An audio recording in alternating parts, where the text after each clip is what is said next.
l'univers, il n'y a personne qui peut te donner quelque chose qui va te faire du bien. Personne, sauf ce Dieu vivant, sauf notre Seigneur Jésus-Christ. Mais que je ne comprends pas. Il y a d'autres personnes qui jugent, qui critiquent les pensées de Dieu. C'est comme ils ont autre chose qui peuvent les rendre faciles, ou bien qui peuvent les bénir, ou bien qui peut transformer leur vie. Il n'y a plus. Quand un enfant se loin du pensée de son Dieu, immédiatement, il y a un vide qui parle dans sa vie. Il y a un vide qui se manifeste en lui. Pourquoi? Parce que tu ne peux pas te éloigner de la source qui t'alimente. Quand tu te éloignes de ton Créateur, c'est comme tu t'es éloigné de la source qui t'alimente. Ne te éloigne pas de ton Créateur. Ne le juge pas. Ne le critique pas. Même si tu ne le comprends pas, fais ce qu'il te dit. Parce que le problème de la créature humaine, c'est qu'il critique toujours son Créateur. Lorsque son Créateur donne une idée qui ne va pas à sa volonté, il pense que ce n'est plus son Créateur. Il doute même de cela. Parce qu'il veut tout ce qu'on va lui dire, que ça va à son propre plaisir. Non, il y a le Dieu qui te dirige. Et sa volonté fera que ta volonté. Si tu refuses de suivre sa volonté et de suivre ta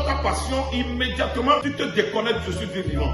Tu dois faire tout possible. Tout ce qu'il te dira, tu le fais. Quand tu arrives à cette dimension, tu vas comprendre quelque chose. Que ta sagesse est une sagesse corrompue. Et la sagesse qui vient de son Dieu est une sagesse bénie. Tout ce que nous avons reçu depuis l'enfance jusqu'à croiser le Seigneur Jésus, c'est une sagesse corrompue. Mais ce que nous recevons de Jésus-Christ, c'est une sagesse bénie. Et quand tu te connectes à cette sagesse, l'incapacité qui est en toi meurt, mais la capacité naît en toi. C'est malheureux que nos pères ont la connexion avec son Créateur. Nous l'avons vu par Adam et Ève lorsque le Seigneur s'est éloigné d'eux. Nous avons vu les malheurs qui les ont accompagnés. Nous avons vu Samson. Lorsque Dieu s'est éloigné de Samson, il est devenu une personne malheureuse. Quand Dieu s'éloigne de toi, ton ennemi peut te saisir. Ce n'est pas ta prière, c'est la présence de Dieu qui te protège contre tes ennemis. La première des choses, ne cherche pas à chasser le diable, mais cherche à retrouver ta connexion avec le Dieu vivant. Parce que c'est la présence de Dieu qui a quitté et l'ennemi a eu l'accès. Nous allons voir ça automatiquement. Et si c'est sombre, si nous allumons la lumière, immédiatement, l'obscurité qui est ici disparaît. Sauf que tu n'as pas besoin de prier avant que le ténèbre quitte là-bas. La seule chose que tu vas faire, c'est de ramener la lumière dans cet endroit. Donc il y a des choses qui se passent dans ta vie. La seule chose que tu vas faire, c'est de ramener la présence de Dieu. Regarde Sarah, elle souffrait, elle priait. Son mari Abraham priait, mais rien ne changeait. Mais le jour où Dieu est venu dans leur maison, Sarah a un enfant. L'esprit de stérilité s'est levé, a plié ses bagages. Il dit, bon,